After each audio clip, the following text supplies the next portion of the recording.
Okay, so Steph, oh my God, thank you. Thank you for hopping on this call with me. I have a couple of questions I need to ask you. Sure. Okay, all right. So, you know how you have, like, let's just use me as an example. You have encouragers, and we love a good party. We love all the confetti, the more the confetti, and even the Mylar confetti that, when the lights hit it, it sparkles, and you've got like balloons everywhere, and people are like laughing and they're having a good time. And we get attracted to that. We get attracted to great parties and people. The more color, the more fun, the more, all of that. We're attracted to that. Now, that can get us sidetracked on what we really need to be doing. Like if we got some revelation earlier in the day or whatever that we know that we need to sit on and sit with, and to help dig out some of those things that we need, those issues that we need to be dealing with, and we got some revelation on it, but we're so distracted by the party that we don't sit with it. Okay, so tell me about, tell me about achievers or any of the other gifts, but because you're an achiever, this is easy, right? Sure. Tell on myself, sure. I know, tell on yourself. Yeah. So, how does, so let's talk about the achiever. How does, being distracted, what does being distracted look like, and what are the pitfalls to that? Well, so just because they are wired to do stuff and accomplish things, and they're so focused on, you can say it multiple ways: getting your list done, getting stuff done, or whatever language you want to use. That becomes the focus. So, in the raw sense, they can just run over people, places, and things, and just be a bulldozer. And so that's where people get just run over, because they can use people just to accomplish what they want, or even if they're not doing that, but they're busy doing things, accomplishing a lot. They look like they're getting a lot done, which they are. It's not that they're not. But it does come down to, are they doing what they're supposed to be doing? Because they're very independent, so they like to just do their own thing. And so sometimes joining up with other people or helping other people, whatever it may be, they're not as willing to jump out there unless they're asked. That's, part of their deal. But that gift can look successful, but still not be doing what they're supposed to be doing. Oh my gosh, that's a really good point, because a lot of times, we know some strong achievers that are amazing. They're amazing at like producing money, if you will. And the world would say that that's success. My gosh, they're so successful. They must be blah, blah, blah, because look at what they're producing. Okay, yeah. So, but they may not be dealing with their stuff. Is that right? Oh, totally. Yeah. Because you can just get into accomplish mode and you're just getting things done. And absolutely. With everything, there's a balance. But, I always say if I'm depressed, then I'm either cleaning my closet or organizing something, because that helps get me out of being bored or depressed. But if it is something that is used to avoid dealing with anything, or if they're just so focused on accomplishing the task that people and their feelings and other things about people are not considered, they can just run over people. Yeah, that's, yes. They can just run over people. Oh my gosh. Yeah. Oh, wow. And they don't care. They're all focused on getting whatever done. Yeah, for sure. Whatever their focus is. Is it making money? Is it this business? Is it for sure whatever? Yeah, exactly. So, yeah, that's so interesting. Okay, what about the reformer? Just really quick. Sorry, I don't mean to make you go into all of these, but I think it's very helpful. That's okay. Okay, reframe the question in for. Yeah. So, okay. So reformers can get distracted with what that hinders them from moving up their healing on the number line. Okay, so there's two parts to where the reformer can get stuck. So the hugest one, the first one that they kind of have to overcome that just helps them move forward, is realizing that everything they see wrong, or every problem that comes across their path, is not theirs to solve. Yeah. So that's the first thing. But then the second thing is there's a tendency for the reformer to throw out what the solution is, but not be part of the solution. Oh, interesting. So it's like they'll have the vision for the solution, but then they're like, peace out. I don't want to do that because for whatever reason. It's like they're just going to tell everybody what they need to do, but they're not going to be a part of helping do it. Oh my God, that's funny. They're really good at directing. They're really good at directing. Oh gosh, gotta love those reformers. And bring me a beer while you're at it. So you can see why they might tick people off if they start telling people what they need to do to solve problems that's not theirs to solve, but they're telling people how to solve them, and then they're not going to help them either. And then they have broken relationships, and we wonder why. Oh my gosh! But we want them to move up the number. They're so funny. They are so funny. And we're not using this as a weapon towards them. We're using this as an understanding so that we know how to how are you going to help? Well, everybody's got their issues, and so we can discuss every one of the gifts because they all have issues. Right. Yeah. It's just that the problem with the reformer is they live their world on the outside of their body, and so everything is exposed. Yeah. So they can appear to be picked on more, but it's like I have a mother-in-law that she says whatever comes into her brain with no filter. Oh my gosh. But the reformers are amazing at I don't know, it's like solutions just drop in them. That's what they're made to do. Right. If they're focused on, okay, I see this problem, let me keep my mouth shut while I see this problem, and then I'm going to go into the void or into the expanse, whatever, pull out the expanse card to get a solution. And then it's like, bada bing, here's the solution. I mean, I love it when that happens. So. Yeah. Mm-hmm. Yeah. Well, they really do. They really can they're supposed to carry the vision of change, of reformation. Yeah. Yep. So they really do carry a vision. And so but they have to get tapped into what their passion is too. Sure. For sure. Not just problems. Yeah. That's so good. Okay. So which one is the next one that you see? I'm like going to the life giver, just because life givers are just amazing people. They have such hearts, but yet they can get wrapped around an axle on what do they get distracted with? Oh, well, that's just, gosh, it's just so easy to see with that gift, because they're meeting everybody's needs. So they don't take care of themselves. All of their needs don't get met. People use and abuse them. Yeah. And because they don't set boundaries, they don't say no, they don't go after, just like the reformer needs to only be solving the problems they're supposed to, the life giver's only supposed to be meeting the needs that they're supposed to. If they start meeting all the needs, then that's where they get in trouble. Right, for sure.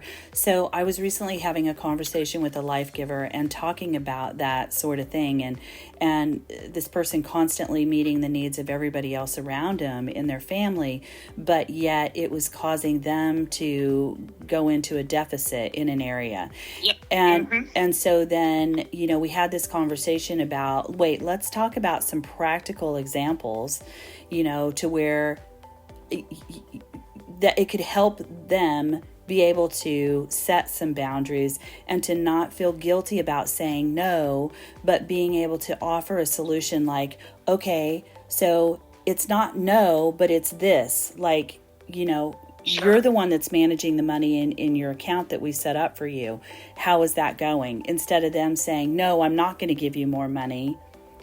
We set this account, coming up with some practical solutions. Yeah. So to come along with their boundaries and to help them be able to, because this person was challenged with feeling guilty about saying no.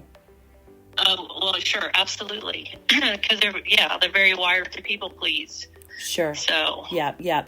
And then if you add codependency on it, woo! Oh my gosh. And then you add, this is their family.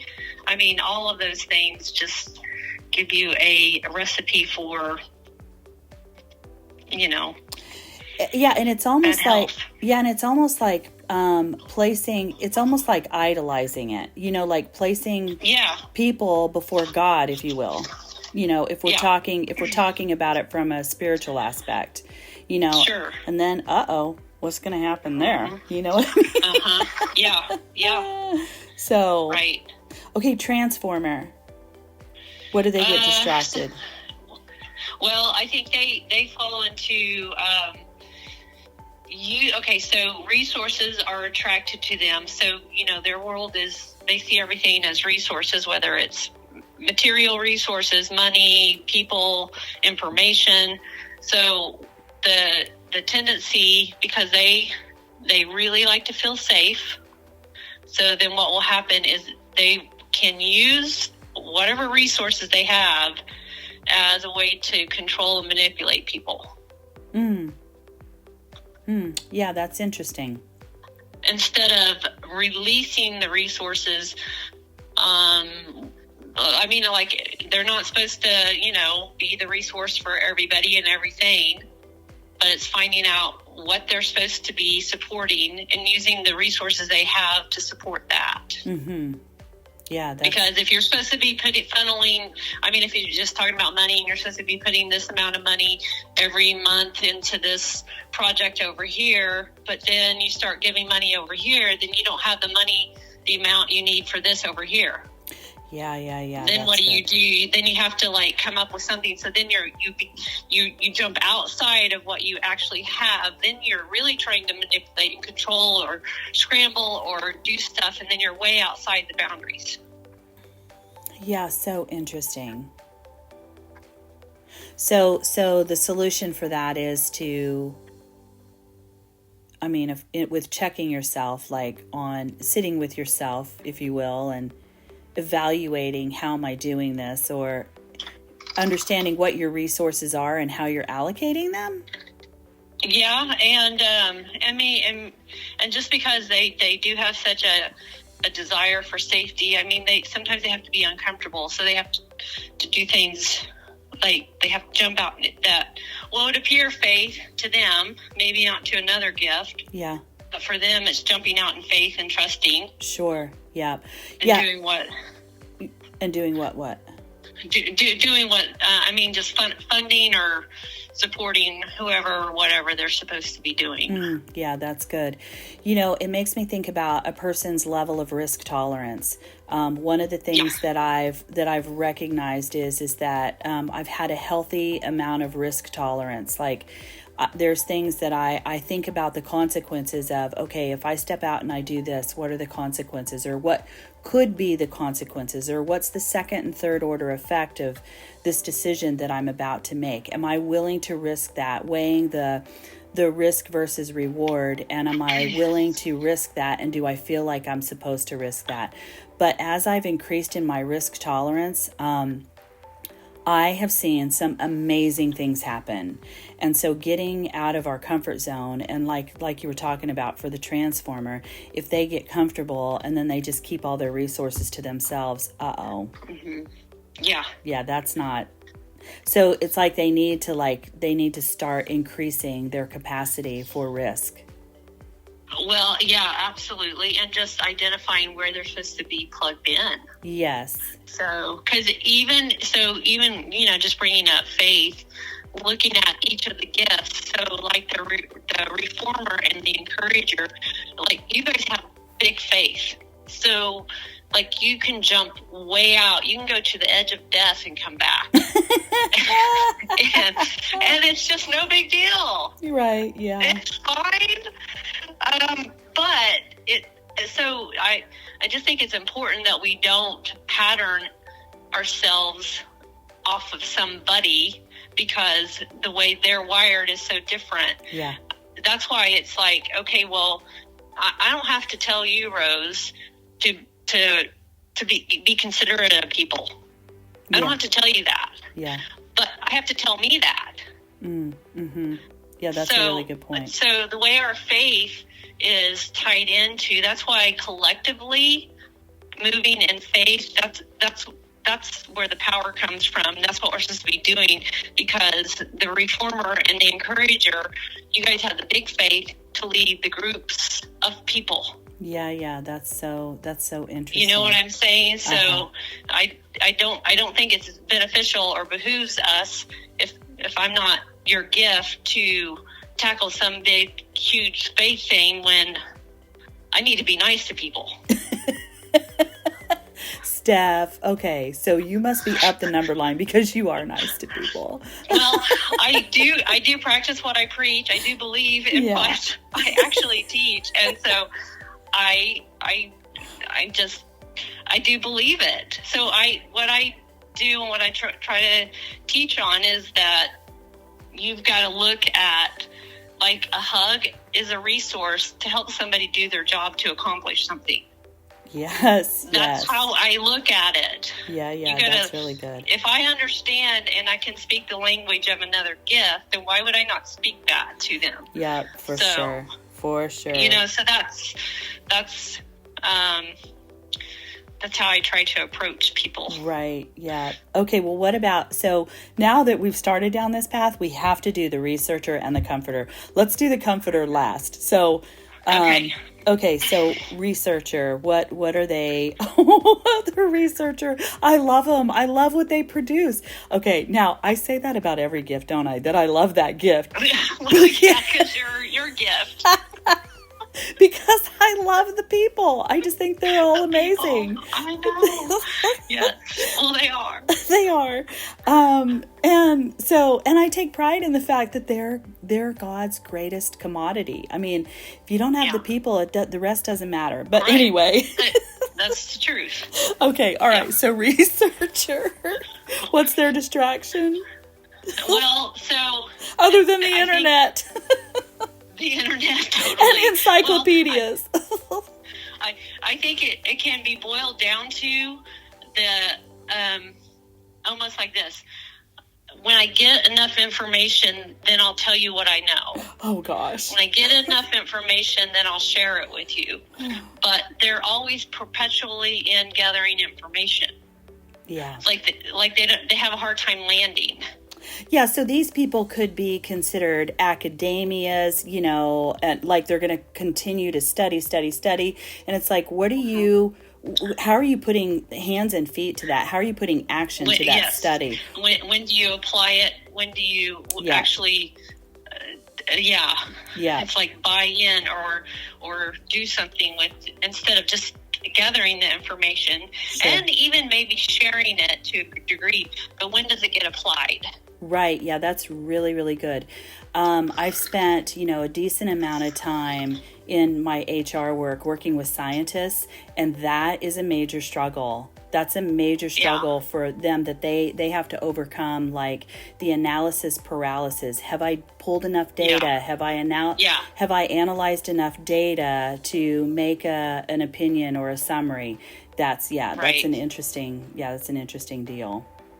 So and then, but the beautiful thing is once they can pull the trigger on it, it really helps solidify some theories for some of the others. Absolutely. So they are going to have key information. Yeah. So kind of like the achiever has to sometimes be engaged and pulled in to participate. Mm-hmm. It's the same with the researcher. they're not going to be like the reformer that, it's like on Family Feud. They haven't even said the question. They're hitting the button because they know the answer. Mm-hmm. No, they're waiting. And so, you got to pull them in. Yeah. And ask them to participate. What do you think? And then they'll let you know. Yeah. So good. So good. Yeah. I love a good researcher, and I love what they can produce with their educated opinions, so it's extremely helpful to make some solid decisions. Yes. So thank you, researchers out there listening. Okay, our beloved comforters. Oh my gosh. And I call them the beloved comforters because they're so, you gotta love them. They're just amazing. Yes. All right, so what do they get distracted Well, they can just absolutely get paralyzed in making decisions. So what that can look like is, because they can't make a decision, then they just don't make a decision. So then nothing's done. So they're just not doing anything. And so then as whatever situation develops, it comes to like the very end, the last day of whatever. And so to get out of the situation is like it's worse than it ever has been because they waited so long because they couldn't make a decision.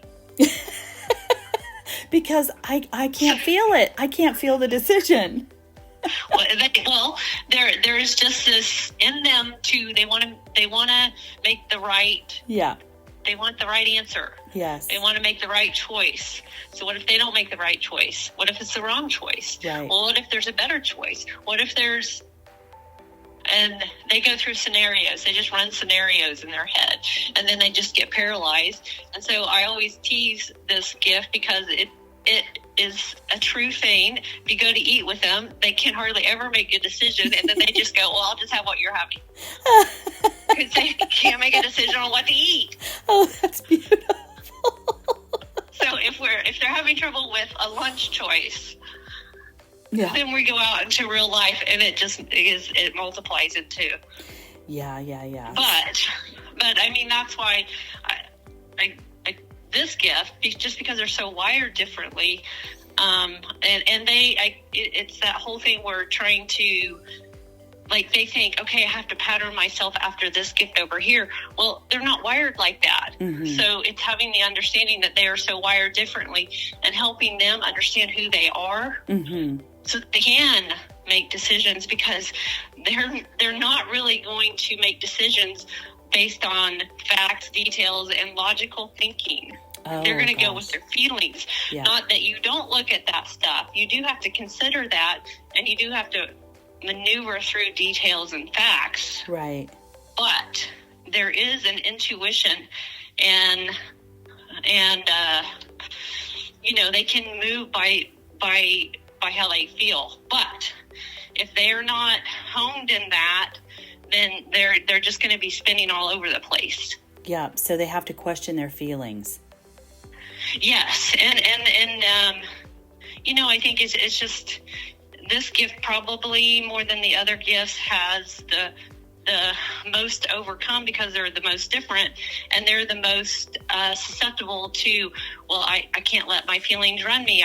Feelings are bad, blah, blah, Right. So there's been no training on how to use the best thing they have going in them to maneuver. Yes, through everything. Yeah, that's so true. It's a superpower. It is a superpower. And one of the things that I found with this gift is if they can come out of their shell or their cocoon or whatever, because they've been so abused in some areas.